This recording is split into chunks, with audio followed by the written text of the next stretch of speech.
No, tranquila. Después corta, el banditado. Ok. Bueno, para dar inicio a esta entrevista, queremos agradecerles por tomarse un tiempo y, bueno, recibirnos. No, para mí es casi una responsabilidad. Claro. Mi nombre es Valeria Chong y, bueno, ellos son mis compañeros Naomi Pérez, Gustavo Pérez. Nosotros somos estudiantes de la Universidad Yacambú. Cursamos nuestro segundo año, ¿ok? Bueno, la idea de esta entrevista es que sea una conversación amena, ¿ok? Le vamos a hacer algunas preguntas referente a usted, queremos conocerlo un poco, también sobre el área en que usted se desarrolla laboralmente y bueno, a su vez relacionar todos esos puntos o preguntas que le vamos a realizar con la materia que nosotros estamos viendo, que es psicología de la personalidad. Perfecto. ¿Me presento? Sí, claro. Bueno, yo me Adelante. llamo Otto Castellano, soy psicólogo de hace unos quizás 25 años aproximadamente. Estudié una maestría en Buenos Aires, Argentina, sobre una subespecialidad de la psicología que es psicología ambiental. También en esa maestría tuve otros estudios no académicos, sino más que todos así como una especie de diplomados en misma Argentina de evaluación psicológica integral. Tengo doctorado en organizaciones transcomplejas, todo esto en diferentes universidades. El pregrado lo hice en la Católica Andrés Bello, y también en la Yacambú estudié una especialización. En los inicios de la carrera de la Yacambú hace mucho tiempo atrás, creo que era las primeras promociones. Conocí a muchas personas egresadas de esa corte, profesores. Posteriormente duré 12 años siendo profesor de la UCLA, en la Escuela de Psicología de la UCLA, fundador de la Escuela de Psicología de la UCLA, y mi especialidad está concentrada en psicología organizacional. Trabajo con todo lo que tiene que ver con las organizaciones, con todo lo que es la proyección de la gente en las empresas, si cabe el término, aunque puedo extenderme hacia otras organizaciones, pero básicamente me concentro en el tema de las organizaciones. Actualmente tengo soy dueño de mi propia empresa que presto asesoría de psicología organizacional a muchísimas empresas. Hasta el momento tengo varios clientes al mismo tiempo. Trabajé como psicólogo organizacional en una empresa internacional durante unos 16 años. Fui expatriado por 12 años, o sea, viví en 12 países distintos trabajando en esa empresa, haciendo un proyecto que en ese momento se llamó PeopleSoft, aunque suena así como que el sistema de la gente, no tenía que ver nada con sistemas de software, sino que tenía que ver con un elemento de la cultura organizacional en esa empresa. Posteriormente a eso me retiro, me cansé de estar errante por todos lados. Me establecí en Barquisimeto, viví en Caracas, en Valencia, y en Barquisimeto después me establezco, y aquí es donde desarrollo más el tema de psicología organizacional. Eso a grandes rasgos es lo que he hecho hasta la fecha. Claro, gracias por compartirlo. Bueno, conociendo un poco más su trayectoria, ¿qué fue lo que lo motivó a estudiar psicología? Me encanta esa pregunta, me la han hecho varias veces, pero es interesante. Mira, lo que me motivó realmente fue responderme preguntas sobre patrones. Lo que ocurrió es que mi papá es una persona que estudió filosofía y toda esta rama. Entonces siempre en las tertulias con mi papá existían esas historias existenciales. Y quizás por ese tipo de conversaciones y esa necesidad de conseguir respuestas sobre algo o en algo, me incliné por estudiar, o vi la posibilidad de estudiar psicología, pero no fue la primera que estudié. Yo entré en una carrera técnica que se llamaba Relaciones Industriales. Fíjate cómo da esto da un giro increíble. Yo empecé en esa carrera, se llama Relaciones Industriales, creo que después ahora mismo ya cambió el nombre, ahora creo que se llama Recursos Humanos o Talento Humano, pero en ese momento específico, estoy hablando de hace muchísimos años atrás, ¿no? Empecé con relaciones, y en relaciones industriales había una materia que se llama Psicología Organizacional. Bueno, yo al momento que vi esa materia con un psicólogo, dije, no, yo termino esta carrera, y al día siguiente me fui y me inscribí. Se me olvidó que todavía estudiaba la carrera técnica, y quizás lo que pasó fue que mi necesidad de buscar esa respuesta, pero esta vez viéndolo con un profesional ahí indirecto, fue lo que me terminó de motivar. Y bueno, terminé estudiando la carrera, y como siempre digo, yo soy psicólogo por vocación y por profesión, por las dos cosas. Entonces, bueno, me motivó eso. Me motivó el contacto directo con el profesional de la psicología. Eso fue lo que me motivó. Más allá de las experiencias con mi papá, de hablar, de filosofar y todo lo demás. Y terminé esa carrera, la culminé. Sí, culminé la carrera técnica, porque esa materia estaba la carrera técnica tenía 6 semestres. Y esa materia... Dura 1 año y medio, por lo general. Sí, no, creo que las carreras técnicas duran 3 años. Dura 6 semestres el periodo, pero esa materia era como una especie de opcional en el último semestre. Claro, yo había estudiado toda la carrera técnica, y en ese momento que te dan como esa materia electiva o opcional, no sé cómo se puede denominar hoy mismo. Sí, electiva. Electiva, entonces esa materia, ahí fue donde conocí a se llama Ricardo Beltrán, el psicólogo, que no se me olvida, no sé si estará vivo todavía. Pero ese impacto de verlo él dando la clase, listo. Hice un clic al día siguiente, literal, al día siguiente recibí el título, me di la vuelta y me inscribí, y entonces tengo psicología. Bueno, Así. de hecho yo tengo una historia parecida. Yo estudio administración en mención mercadeo. Ajá. Y bueno, me faltan 2 años para graduarme. Y hace un año, bueno, me salió la oportunidad de estudiar psicología y me metí, y realmente no sabía qué me esperaba, y sin embargo me encanta y me gusta. No es que, la psicología, pero sí me comienza a gustar poco a poco, y es muy linda la carrera. Sí, claro, muy interesante, por supuesto. Yo estudié otra carrera antes de psicología, pero en lugar de terminarla, yo la abandono. Se llamaba diseño integral, que es como todo el diseño gráfico, de planos, de arquitectura y todos los diseños juntos, y uno tenía que agarrar, después de uno estudiar, te daban el título de la carrera y después te daban la opción de escoger una especialidad. Yo no llegué a escoger la especialidad, no me gustó, y estudió fotografía y estudió cine. Y después de ahí es que estoy estudiando psicología, porque un profesor de la universidad que era director de fotografía dice que el cineasta tiene que ser psicólogo. Y ahí entró un clic y dije, voy a estudiar psicología. Bueno, imagínate, nunca había escuchado esa relación de cineasta-psicólogo, pero puede ser. Yo creo que la psicología cabe por todos Está lados. relacionado con todo. Sí, yo también tengo otras carreras. Yo soy músico graduado y tengo un estudio de grabación, estudio ingeniería de audio, pero eso es un tema que no tiene que ver con la psicología, pero yo creo que sí, si tú le buscas el punto de apoyo en el anclaje de la carrera de psicología en otra, cabe perfectamente. Ahora, me dedico a la psicología organizacional netamente, o sea, de manera formal y profesional. Chévere. Bueno, adentrándonos un poco más en el tema central, desde su experiencia laboral o profesional, ¿cómo definiría usted la personalidad? Mira, yo creo que la personalidad yo la definiría como, no sé, un conjunto de patrones sanos que se relacionan con la emoción y con la situación. Aunque entiendo que hay teorías de la personalidad y las estudié, yo antes me gustaba mucho el tema del psicoanálisis y la escuela lacayana y todo eso. Cuando uno está estudiando, uno como que le interesa eso. Y estudié bastante sobre todo cuando estudié en Buenos Aires, allá se ve mucho ese tema bastante denso. Yo pienso que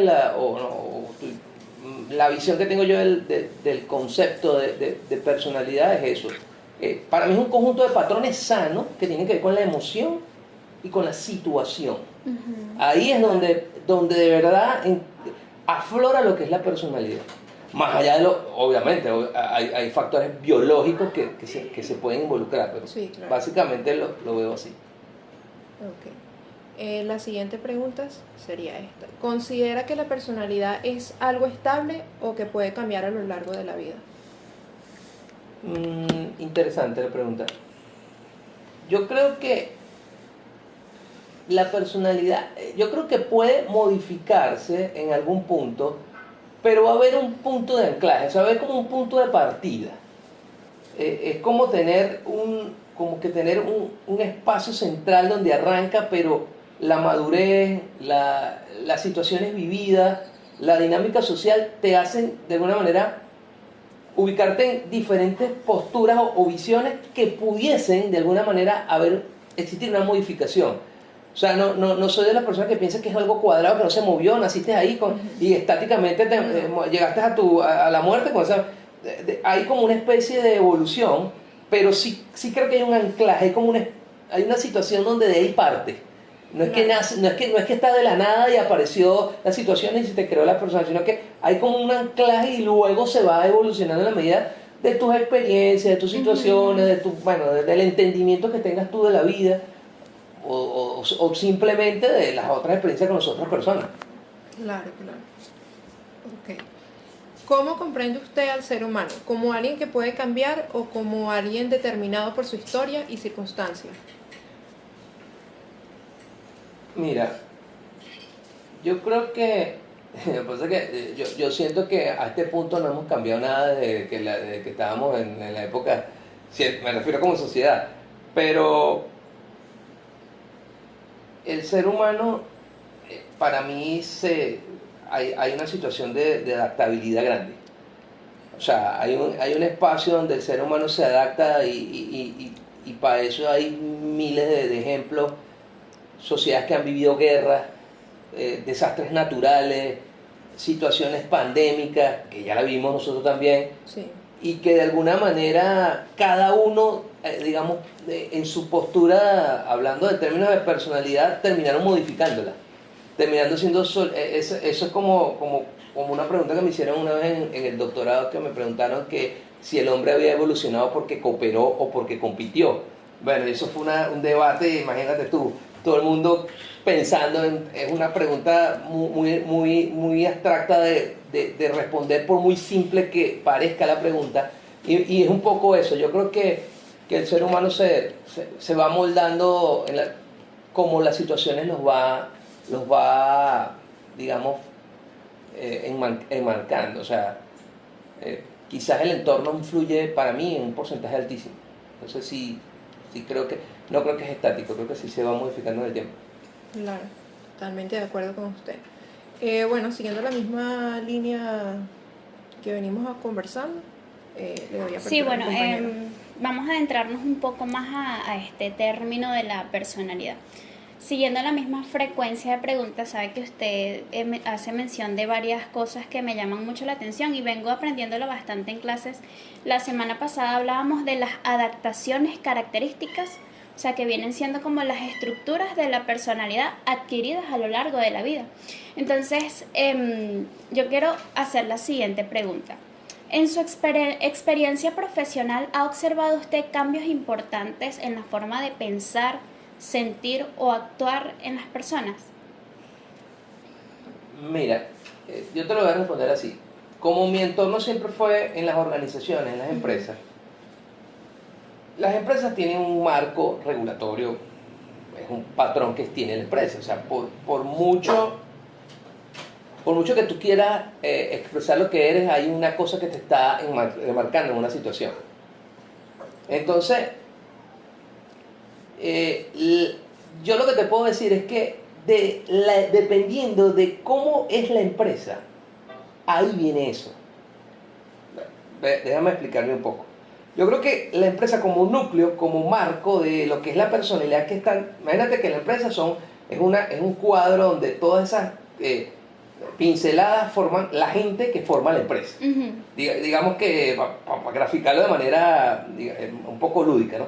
Entonces, esas pinceladas que enmarcan ese cuadro, hay unas que son más finas, unas que son más gruesas, unas que son más largas, unas que son más pequeñas. Y digamos que esas son las gentes y sus personalidades. Pero por muy variante que tenga esa personalidad, lo que enmarca esa modificación es el cuadro que es la organización.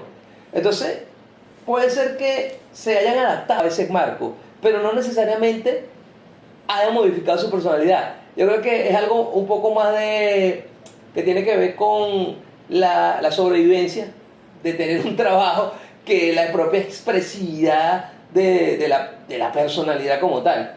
De hecho, hay algunos instrumentos como que me imagino ustedes la han visto, por ejemplo, hay instrumentos psicométricos que se llaman, por ejemplo, voy a nombrar uno, el 16PF, que son 16 factores de la personalidad. Ese es un test psicométrico que se usa mucho en selección de personal, que es mi área de competencia. ¿Y qué ves ahí? Factores de la personalidad. Quiere decir que hay diferentes factores que encajan en algún perfil que la empresa puso. Y ese perfil es como el cuadro. Y esas personas que buscan ese empleo o que están de alguna manera haciendo ese test o esa evaluación, son como esas pinceladas o esos brochazos que están en el cuadro, relacionando con el ejemplo que estoy dando. Entonces ahí tú ves como un gap, una desviación de lo que está permitido en ese cuadro o en esa empresa. Entonces, pero una vez que entras, probablemente ese marco regulatorio te lleva a concentrarte en ese estilo o esa forma de conducirte. Y quizás en otros ámbitos distintos al trabajo tendrás otro tipo de... Exacto. Entonces ahí es donde está el juego. Por eso, entonces, mira, yo la conocía era en este marco, pero yo no te conozco en otras situaciones, porque las situaciones te mueven de alguna manera esos faders, esos niveles de lo que eres tú, pues. Me gusta lo que está diciendo, creo que es algo muy clave, porque justamente le hacía mención que el profe hablaba mucho de las adaptaciones características. Depende del entorno en que estemos, nos vamos a ir adaptando, y esa personalidad que llevamos arraigada se va a ir reflejando, a veces un poco limitada, a veces podemos ser más fluidos, o por ejemplo en la universidad yo considero que yo tengo una personalidad pero que pocos conocen. ¿Por qué? Porque vivimos a veces limitados, depende del entorno en el que nos encontramos, tal vez por falta de confianza y eso. Esto me lleva a la siguiente pregunta que me interesa mucho. Le venía diciendo que el tema de la personalidad y las adaptaciones son estructuras de la personalidad a lo largo de la vida. Y es la muestra de cómo las personas se adaptan a su entorno. ¿Cuáles son esos entornos? Puede ser el familiar, el laboral, que usted ya hacía mención, y el país donde se encuentra. Entonces, la siguiente pregunta creo que es esta, ¿verdad, Valeria? ¿Qué tanta influencia cree que tienen los factores como la familia, la cultura y la biología en la formación de la personalidad? Yo siento que la influencia es absoluta. O sea, la personalidad se forma desde la familia, que es ese núcleo donde tú creces o naces o estás desde muy pequeño. Yo siento que la personalidad nace desde la familia, pero me gustaría escucharla a usted para ver su punto de vista. Estoy de acuerdo contigo. La personalidad arranca de ese núcleo familiar. Es más, yo te podría decir que pareciera que es como un deseo de tus padres. Déjame aclarar esto. Muchas veces los padres desean de alguna manera que sus hijos tengan, digamos, un entorno seguro donde les permitan de alguna manera crear esa influencia positiva de cara a lo que le va a venir. Entonces, evidentemente, la familia juega un rol fundamental de cómo te crían, exacto, el país, cómo te desarrollas, en dónde. Y fíjate que estoy tan de acuerdo contigo que yo, como tuve la oportunidad de vivir en muchos países, había países que sencillamente no podría vivir más ahí. Y no por nada malo, es porque totalmente, fíjate, como yo pertenecía a un clúster, y no sé si puedo contar este pedazo. No, sí, claro. Como yo pertenecía a un clúster en la compañía que eran todo lo que es Suramérica, Centroamérica y parte de Norteamérica, yo me la llevaba muy bien con la vida, con la cultura, con las situaciones incluso de conversaciones, de intelectualidad, de percepciones, que al final son realidades de cada uno, de los países sureños. Por ejemplo, me la llevo muy bien con los argentinos, con los uruguayos, con los chilenos. O sea, tenía como un feeling de cómo ellos veían, pero no pude soportar los mexicanos. A mí me mandaron a una región en México, se llama Morelia o algo así. Morelia. Y yo de verdad pasé un año y medio ahí, eso fue el peor año y medio de mi vida. Y no es porque ellos me hicieron nada mal, sino que la forma como no era la que a mí, la que en mi familia de alguna manera me mostraron. Pues mi familia era mucho de música, de arte, de filosofía, de conversas trascendentales, de cuestionamientos, y esto no lo conseguí en otros lados. Y todo lo que es Centroamérica tampoco, o sea, no vivía ahí, o sea, no viviría ahí, es lo que te quiero decir. Entonces sí, para cerrar la pregunta, sí estoy totalmente de acuerdo con lo que tú estás diciendo, y yo que lo viví en carne propia, te puedo decir que es terrible. Y por más años que hubiese pasado en una de esas regiones, por ejemplo, yo en Argentina, Uruguay y Chile pasé más tiempo que en el resto de los países en toda esta trayectoria que te hablé. Y me da la sensación que duré menos. O sea, la sensación que tengo yo es que en esos países donde incluso me atreví a estudiar, parece que pasó así. Y en esos otros países duré años y me pareció como una especie de tortura. Pero te repito, no fue porque me hicieron nada malo, ni sufrí ningún tipo de agresión, pero es un tema interno. Y sí, estoy de acuerdo con lo que tú dices. Bueno, me gusta lo que está hablando porque esto da pie a la siguiente pregunta, que también es muy interesante. Lo escuchaba decir y me llamó mucho la atención que usted dice: he tenido la oportunidad de vivir en varios países. Y yo creo que esta siguiente pregunta le va a interesar, porque dice así: desde su experiencia en Barquisimeto, ¿considera usted que el contexto cultural influye en la forma de ser de las personas? Hay 3 puntos claves que yo tocaba la semana pasada en clases, y es que esas adaptaciones, usted mencionaba que le costó mucho adaptarse al país de México, tal vez a esa región, por lo menos. A esa región, exacto, porque las demás a usted le gustó, fue más fácil ese patrón de adaptación. Entonces hay 3 puntos claves en el tema de las adaptaciones, y es que suelen ser flexibles, a diferencia de lo biológico, que son casi fijos. Estas adaptaciones cambian y se transforman con el tiempo. Posiblemente, a pesar de que usted tal vez no se sentía cómodo en esa región, usted tal vez tuvo que adaptarse a pesar de todo, porque el ser humano, a veces queramos o no, tenemos que adaptarnos a la situación. El otro punto es que las adaptaciones son o sirven como un puente de unión con lo que traes por naturaleza, que es decir, las tendencias básicas, y lo que el mundo te pide, que es la influencia externa.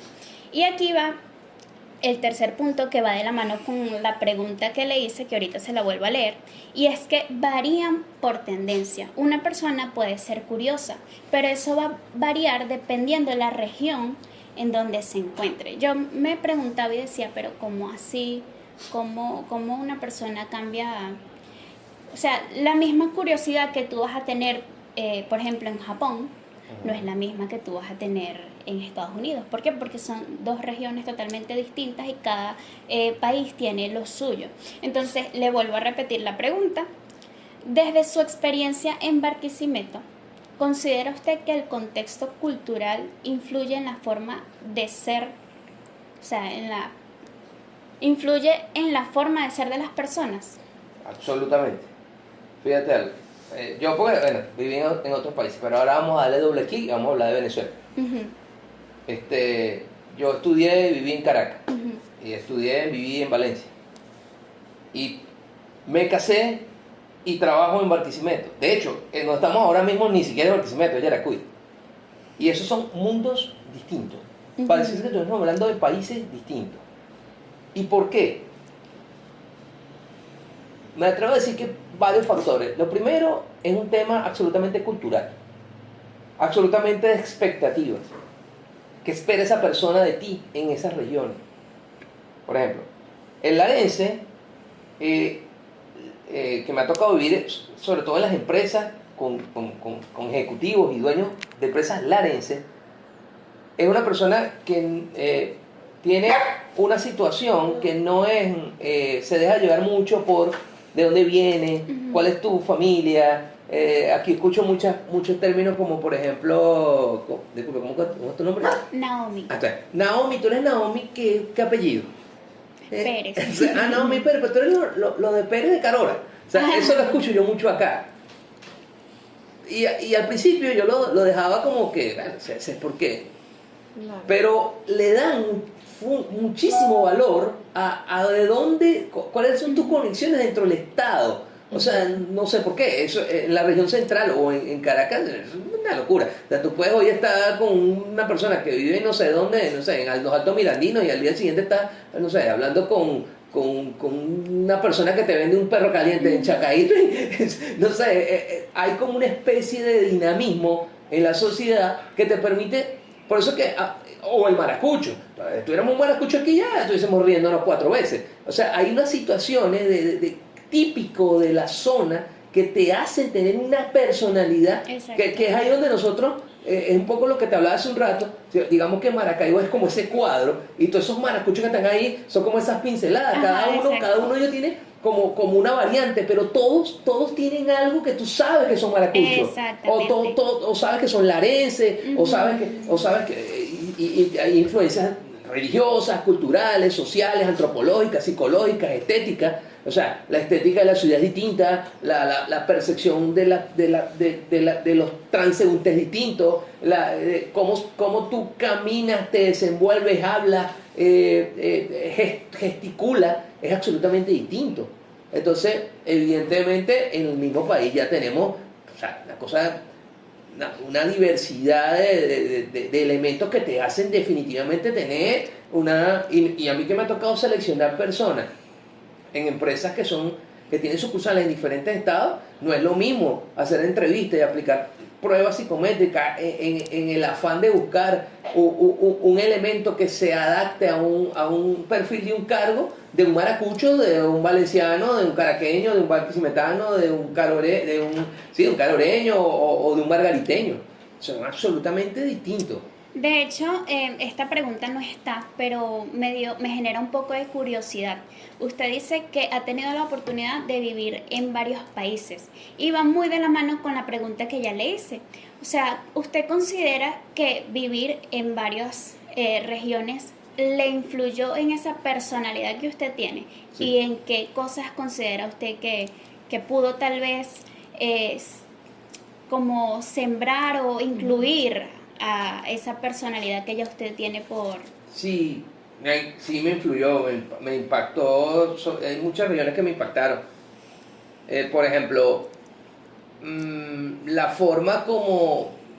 Es algo muy básico, pero eso es lo que me impactó. Lo que creo que modificó un poco, la forma de entretenimiento. Vamos a... O sea... el venezolano, no importa la región, tiene un valor agregado en lo que es una rumba, una fiesta. O sea, por ejemplo, vámonos por una rumba, entonces, bueno, ¿te acuerdas de la muchacha que me entrevistó y fui y rumbié contigo? Es un tema muy venezolano. Sí. Y a mí me modificó demasiado la conducta haber vivido en esos países un poco más introspectivos, donde prefiero irme a una biblioteca, leer un libro, tomarme un buen café, hablar solamente contigo, ir a ver un recital de jazz o ir a un sitio incluso más bolichero, para este término sureño, pero hay ya mi necesidad de entretenerme, de relacionarme socialmente, cambió absolutamente. Para mí ya la rumba era algo casi... Y no tiene nada que ver con la edad, tiene que ver con la necesidad de cómo yo me conecto con la persona. Cambió absolutamente. A veces incluso la entonación de la voz. A veces hay gente que me dice, tú eres de aquí. O sea, hay ademanes que se me pegaron y que no me los puedo quitar.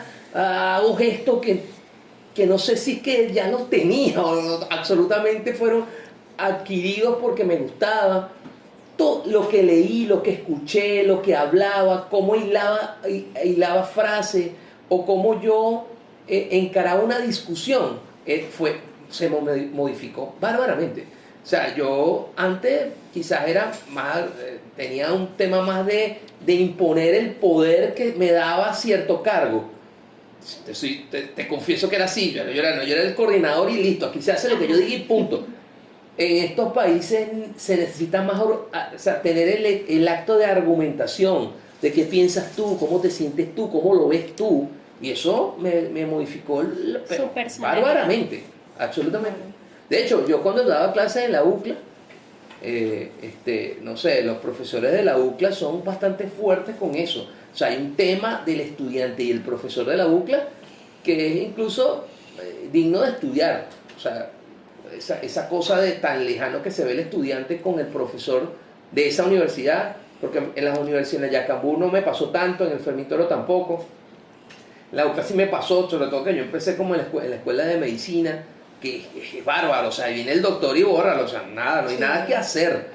Y a mí me costaba muchísimo porque yo a los estudiantes, yo les decía, mira, el primero que me diga profesor, doctor o señor tiene un punto menos. A mí me dice Otto, mi mamá me parió, me llamó Otto, no me llamó doctor, ni psicólogo, ni profesor. Claro, yo entiendo los cánones de respeto, pero eso yo no lo empecé a tolerar más, pues. O sea, esa situación yo no la toleraba más. Entonces, incluso me llegaron a decir, pues eso sabe que tiene que tener, ¿cierto? Y por eso quizás me la llevo muy bien con las generaciones más jóvenes. Yo soy una persona que tiene 52 años, yo no soy un niño, pero tengo un anclaje grandísimo con las generaciones más de abajo porque hablo con ellos, no tengo miedo a que me tuteen, ni poder apoyarte en una postura que tú tienes, y eso me modificó esos países. Yo no era así, yo era, o sea, olvídate, estoy en quinto año, lo de cuarto se pueden morir todos, y así era, y ya no fue así. O sea, ya en este momento no, ya para mí el valor de hablar con el vigilante es exactamente igual que hablar con un ministro de Relaciones Interiores, porque la experiencia de él no es la misma del otro, y como yo sí creo en las experiencias y en el employer, entonces eso me bajó un poco el nivel de soberbia académica. Vamos a hablarlo de ese término. De hecho, a mí no me gusta ni siquiera presentarme de lo que soy y lo que no soy. Lo que soy, yo veré si demuestro lo que soy. Si no, yo puedo aquí hablarte cualquier cosa y tú, bueno. Entonces, pero sí me modificó bárbaramente. No, de verdad, creo que esta es una de las mejores preguntas que... O sea, creo que es de las que más me ha gustado porque, no sé, podemos darnos cuenta acá, nosotros cuatro, de que sí, definitivamente la personalidad, aunque no queramos a veces en ciertas áreas de nuestra vida, va a ser modificada. Entonces es allí donde se ve reflejada esas adaptaciones que ya veníamos hablando. Por ejemplo, yo tengo un concepto muy religioso, el cual a veces tendemos a decir, no, así soy yo y esto nadie me lo va a cambiar, estos son mis valores. Pero a veces entramos en entornos en donde escuchamos a cada concepto y podemos darnos cuenta de que, o sea, cada realidad es distinta. Y es válido también a veces escuchar a los demás y aprender de los entornos en donde tú te encuentres. Y es ahí donde podemos darnos cuenta que nuestra personalidad, o sea, es parte de crecer. Claro. Nuestra personalidad debe ser modificada a medida del tiempo. La cuarta pregunta es la siguiente. ¿En qué contexto desarrolla principalmente su práctica profesional? ¿En qué? ¿En qué contexto desarrolla principalmente su práctica profesional? O sea, el contexto es absolutamente organizacional, empresarial, tiene que ver con los criterios de liderazgo, tiene que ver con los criterios de niveles jerárquicos de las organizaciones altas, el nivel estratégico. Ese es el contexto.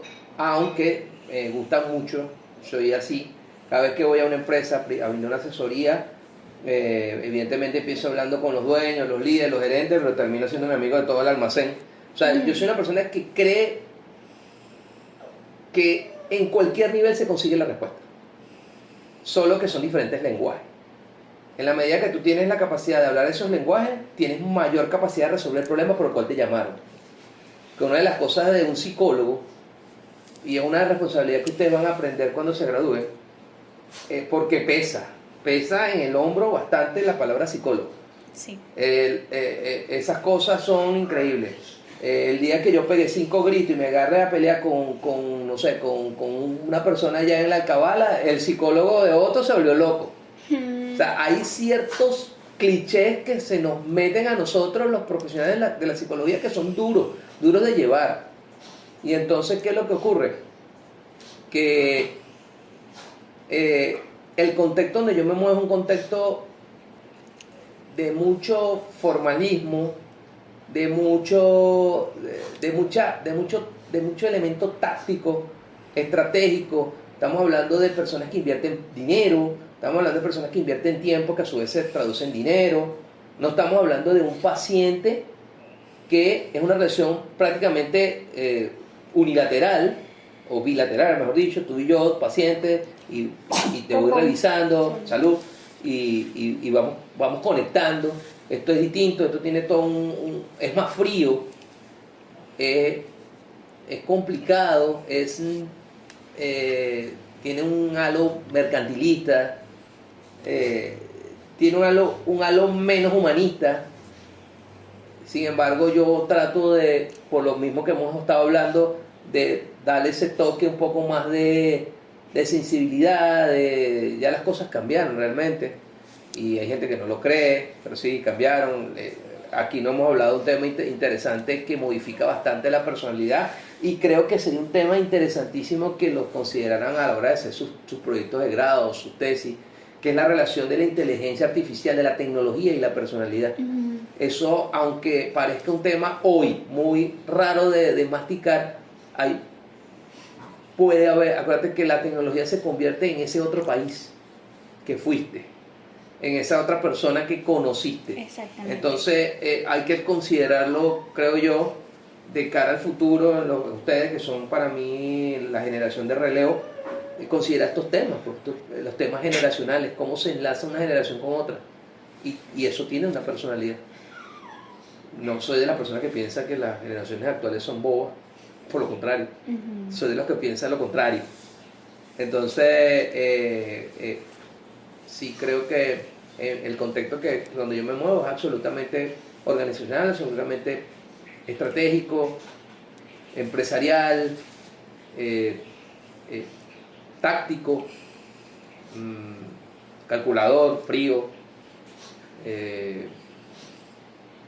Sí, no sé si utilizar la palabra insensible, pero sí viéndolo desde esa práctica.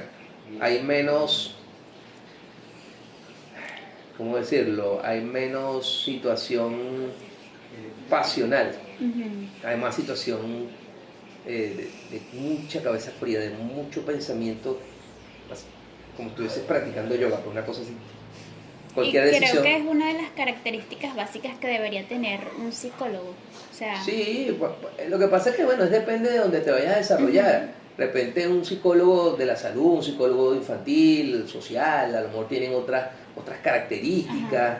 El clínico, evidentemente, que ya es todo un tema de estudiar la psicopatología y estudiar, o sea, ese mundo complejo absolutamente. O sea, el DSM, que habrá el 5, no sé si habrá el 6 ya, y todo eso te crea un perfil. El del organizacional es como, yo lo veo así como que es el gerente ejecutivo de la psicología. O sea, lo veo como ese tipo de personalidad, pues. No tiene que ser una persona absolutamente reactiva, sino más bien esa persona que tamiza los problemas, los piensa frío, que para eso es que te buscan. Si ustedes tres, algunos quieren ir por esa área, se los recomiendo, no solo desde el punto de vista del aprendizaje, sino desde el punto de vista rentable, que también hay que pensar en eso, aunque usted no lo crea. Entonces, sí necesitas un perfil así. Bueno, yéndonos por esa misma línea, vamos a hacerle, bueno, yo voy a hacerle la última pregunta para pasar a Gustavo, y es que, ¿con qué tipo de situaciones o problemáticas suele trabajar con mayor frecuencia?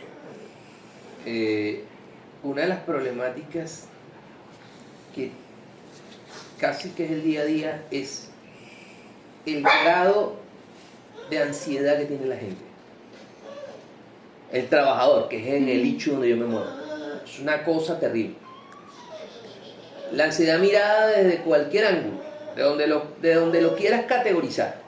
Desde la clínica, desde la salud, desde el aprendizaje, o sea, la ansiedad generalizada que forma parte que está tipificado en la Biblia de los trastornos y de las patologías, me las consigo a diario, en cualquier nivel y en cualquier situación, a diario, pero a diario, y es más frecuente de lo que uno pudiese pensar en el área donde yo trabajo. Porque si tú me dices que estás en un área clínica, en área de salud, a lo mejor quizás en un área escolar, puedes ver ese, pero en un área organizacional que se supone que tienes a la gente trabajando, que tienes ciertos niveles, que ya eres profesional y que estás ocupando un cargo, o sea, ahí lo veo demasiado y con mucha frecuencia. Eso específicamente.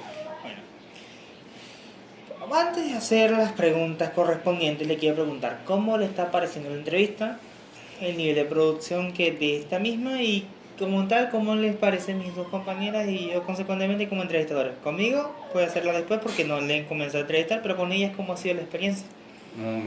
Buenísimo. La primera cosa increíble fue que esto fue un tema improvisado. Íbamos a ir para mi casa y íbamos para acá. Y aquí me demuestra que tiene la capacidad de producción rápida. Eso ya me da a mí una buena sensación. Y con ellas dos que me han entrevistado, me parecen geniales. Además de bellas, bien habladas. Gracias. Y me parece... A mí me gusta mucho hacer esto. A mí me invitan mucho para podcast y todo ese tipo de cosas en la universidad y porque a mí me encanta eso. Me encanta conversar temas interesantes. Sí, me parece excelente.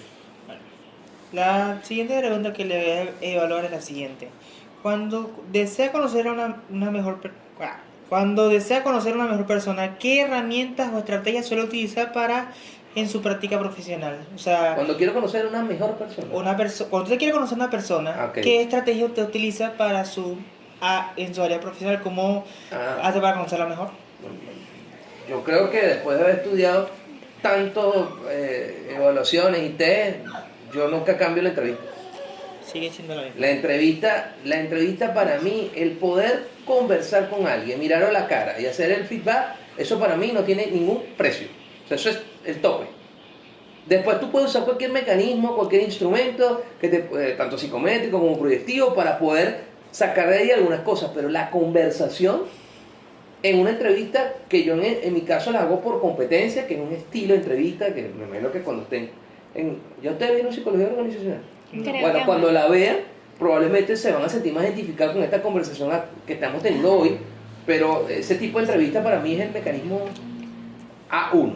O sea, hacer el feedback. Entrevistarlo, conocerlo, ir al estudio de la interpretación ¿Usted hace un estudio más personal o lo hace más profesional? Me refiero a la hora de hacer la entrevista, conocer a la persona. No, ¿Lo sí, conoce profesionalmente o personalmente? No, cuando estoy haciendo, esto funciona así. Cuando estoy haciendo una entrevista en la organización, en distintos cargos hay distintos modelos de entrevistar. Por ejemplo, no es lo mismo entrevistar a un gerente que a un supervisor, que a un coordinador, que a un analista, que a un operador. Pero yo hago una entrevista semiestructurada. Yo lo que intento es darle el espacio al candidato que me eche su historia hasta donde él quiera.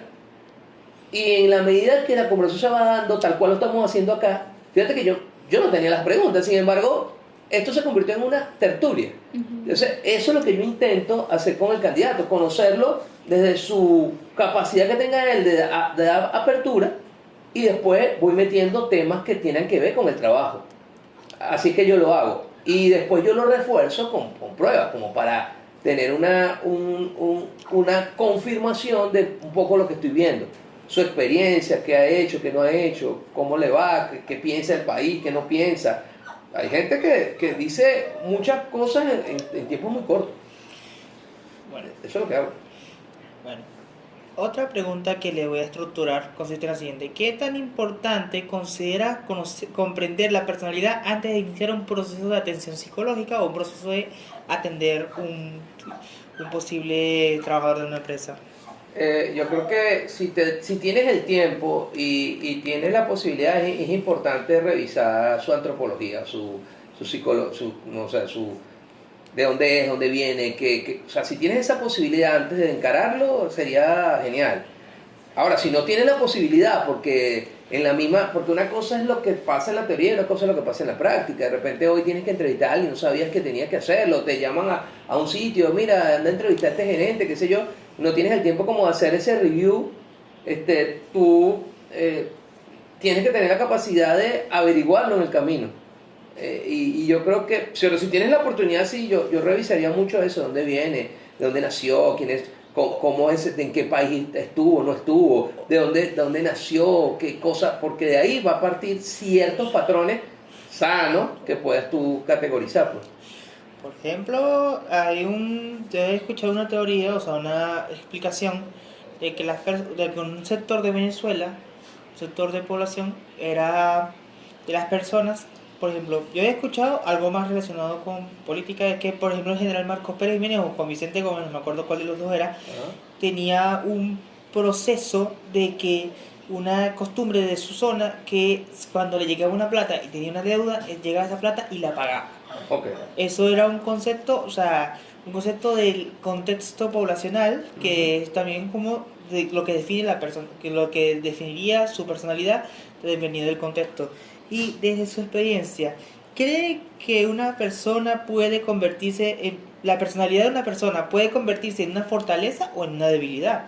O sea, pregunto es si la personalidad de alguien puede convertirse en una debilidad o una fortaleza. No, para mí siempre va a ser una fortaleza, porque la personalidad indica un entendimiento de ti mismo. Entonces, por lo tanto, la personalidad yo nunca lo voy a ver como una debilidad. Yo siempre lo veo como una fortaleza. Ahora, que en el contexto donde él se desarrolle no sea la más ideal es otra cosa. Claro. Pero ya del hecho de que tú identifiques que esa es tu personalidad, para mí ya vas ganando. Exacto. Literalmente. Tu identidad. Exacto. O sea, que no cambies para entrar en otros lados, sino de que... No, es que, o sea, que seas tú mismo, o sea, porque ¿qué pasa? Como hablamos hace un rato, puedes tener un marco donde te puedes mover, pero siempre va a salir eso, o sea, siempre va a salir, Exacto. siempre va a estar a raíz, o sea, por más cosas que ocurran, y sí, se puede moldear, pero siempre va a haber, Sí. o sea, por ejemplo, si hablamos de regiones, siempre el maracucho al final te va a sacar la sonrisa porque te va a decir una loquera y tú te vas a reír, por muy serio que sea la entrevista, o bueno, qué sé yo. Entonces, eso es lo que va a ocurrir. Y si eso tú lo identificas en alguien, yo como entrevistador, yo lo valoro mucho. Bueno, y que claro, como usted dice que la personalidad es moldeable, yo le quiero preguntar si considera que es posible que una persona tome conciencia y cambie un rasgo de su personalidad, pero de forma positiva. Sí, puede llegar a ese nivel. Puede llegar al punto donde conscientemente pueda actuar o adaptarse en una situación para sobrevivir alguna conveniencia que necesite. No quiere decir que sea un hipócrita, sino que puede ser un habilidoso, claro que sí. Por ejemplo, en las organizaciones se estila muchísimo que las entrevistas más difíciles que te toca vivir son los los que están relacionados con el mundo comercial, los vendedores, la comercialización, el mercadeo. Son gente muy difícil de entrevistar, son gente que son muy camaleónicas. Se hablan contigo, pero así como si te conocieran de toda la vida y además de eso, porque acuérdate que su función es vender. O sea, es difícil, o sea, si te consigues gente y si lo pueden modificar, incluso conscientemente. Bueno, ya acabamos con la entrevista, pero le quiero preguntar otra vez, porque ya la pregunta anterior de cómo le pareció la entrevista y cómo le pareció ella como entrevistadoras, no había entrevistado yo, así que le quiero preguntar cómo le pareció los tres como entrevistadores, cómo pareció el nivel de la producción y qué consejo le daría a los estudiantes sobre conceptos de la personalidad. ¿Qué consejos usted daría sobre mejoras de la personalidad o de la psicología de la personalidad? Bueno, no, la entrevista sí, me gustó mucho tu entrevista, así como la tu compañera, el nivel de producción me pareció el aceptado, muy bien, no tengo nada que cuestionar con eso. Y consejo, bueno, no sé si pudiese yo dar un consejo, pero lo que yo te podría decir es que en el ámbito de la psicología que escojas, clínico, salud, organizacional, escolar, social, cualquier otra rama de la psicología o subespecialidad, siempre ten en cuenta que esa persona tiene una historia, que esa persona cuenta la historia como mejor la pueda contar. Y tienes que ser muy respetuoso, tienes que ser muy inteligente para sacar de esa persona, en cualquiera de los contextos que estés usando la psicología, la mejor información posible. Y eso se aprende es en la práctica. Yo también tuve esas mismas preguntas, y cuando tú haces el ejercicio de la psicología, por eso que yo siempre invito a los muchachos que estudian psicología que terminen su carrera y que la ejerzan.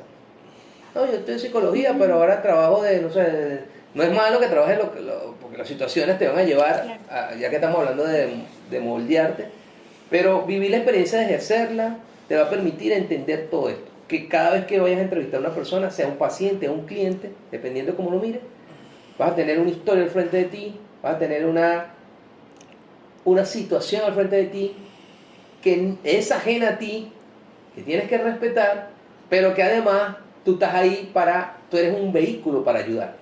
Tú no eres una persona que entra en un juicio de valor, claro, ni eres un juez que va a cuestionar lo que es bueno y lo que es malo, sino que tú eres un vehículo que a través de los estudios maravillosos de la psicología y de la personalidad empiezas a comprender cómo después puedes tú ayudar en el ámbito que sea a esa persona que para eso fue que te llamaron. A ti no te llamaron, tú no te graduaste de psicólogo para entrar a juzgar a la gente. Tú te graduaste de psicólogo para entender patrones, para ayudar a la gente, para ser un vehículo conductor de las situaciones por el cual te llamaron. Uh-huh. Y no el que tú quisiste porque tú eres el psicólogo. O sea, eso es lo que el consejo que yo le doy a ustedes y a todos los muchachos que están estudiando esta fantástica carrera. Bueno, muchas gracias por haber prestado su tiempo para la hora de hacer entrevista. No, pues por nada, estamos a la orden.